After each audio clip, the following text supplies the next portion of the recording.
Hello and welcome to Miss Coffin's ninth grade English classroom. I'm so happy to have you here as we begin to explore different techniques for controlling classroom behavior and management. I'm here to give you some assets to help you on your journey. This is my classroom where it's located. It's in the mountains for Expedition Everest, and it's a Disney classroom full of Disney characters, especially the princesses. I'm now going to introduce you to some of my students.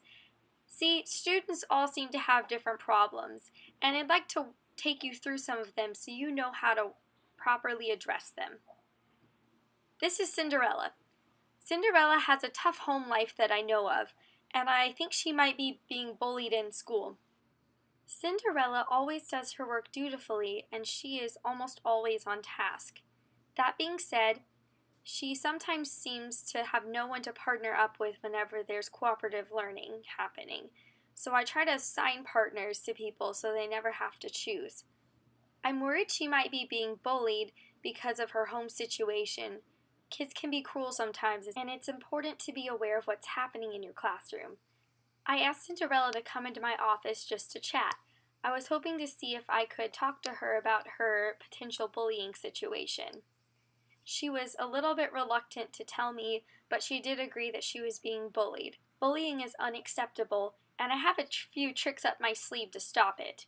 I consulted my ethics code book to see if I had to report her bullying. One should always consult the ethics book to know when and when not to report an issue. I wanted to provide a safe space for my students, so I used Cantor's assertive teacher philosophy, and I promise to always be assertive in situations so students believe I can take charge in situations and bullying will not be a problem in my classroom. Moving on to my next student, this is Pocahontas. She has recently come to my school because she was displaced from her home. Pocahontas does a good job on being on task most of the time. However, sometimes I catch her putting down whatever work she's doing and daydreaming or otherwise being off task. It took me a while to realize what the problem was. Pocahontas can find nothing relatable in the work I give her because nothing in her assignments are like her culture. I've made a decision to make the assignments I give in class more diverse and make sure to only give homework when it's useful and never busy work. I've also started playing music from other cultures at the beginning of class. It's very easy to play music from the cultures from the novels you're reading, especially if you try to have diverse pieces of literature. The one problem Pocahontas still struggles a little bit with is she's a little bit off task, much less than she used to be though. But I started using Jones's theory to set time goals, and I give technology time after going 15 minutes at a time without being off task as an incentive. Slowly we'll get to a point where she no longer needs incentives to be on task. My next student is Lilo. Lilo is very spirited. She's had a very difficult home life. Her parents died when she was young, and her family is having a foster care crisis right now because her older sister is taking care of her. She's often late to class because she feeds fish, and there's been some bullying going on for her. Make sure to take time in your class to discuss bullying and for your students to know that it's not permitted in your class because your class is a safe zone. I can't really help her home life, but I can help what happens at school by making sure that she's on time to class by helping her prepare her fish food before she leaves that morning. Having bell work makes it so Lilo is more on task when she arrives to school because oftentimes she comes straight from feeding her fish.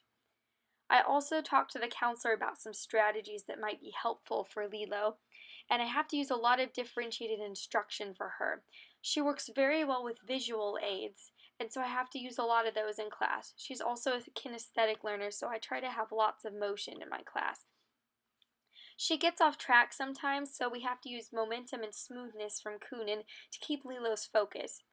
I also have to know her triggers, because she tends to start ignoring me once she gets overwhelmed, so I have to go back and re-explain things, and oftentimes I let her pair up with a partner because cooperative learning works very well with her. The last student I'm going to share with you is Elsa. She is a little bit standoffish from others and finds it hard to make friends with other people or even have social interactions with others. She always wears gloves to school, and has to take them off to ride, and it always seems to give her anxiety. For this, others think she might be a little bit odd, and she's afraid to interact with any of them for what they might think of her. It's important to have positive peer relationships, but even more important is to have positive student-teacher relationships. A teacher must have lots of knowledge of your subject area and have a lot of passion and try to incorporate humor into what you do. It's very important to greet students at the door when they enter, to put them in the correct learning setting when they come to school. According to Marzano, one of the most important things about being a teacher is promoting the exchange of ideas. This is a great way to pull students out of their shells and get them to share with others, forming positive social relationships. It's also important for the teacher to be self-aware and reflect on what they've done and what they might improve upon the next time. One must also pay attention to the special needs of students. Some students, like Elsa, need a little bit more push than others to achieve their full potential, and you should try your best to help them in any way you can. It is also very important to have a positive learning environment, having your room decorated. Not every place is going to be as magical as Disney, but your room can be a magical portal to somewhere the kids want to be. Teachers are like fairy godmothers. We grant wishes of kids and offer wisdom and love to kids who need it. Thank you for visiting my classroom with me today.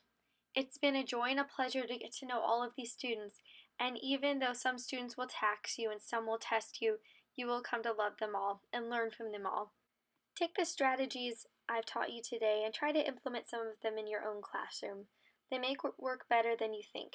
And remember to always remind your students to have courage and be kind, that sometimes the right path isn't the easiest, that no one gets left behind or forgotten in your classroom, and to let things go now and again. Have a wonderful day in Walt Disney World.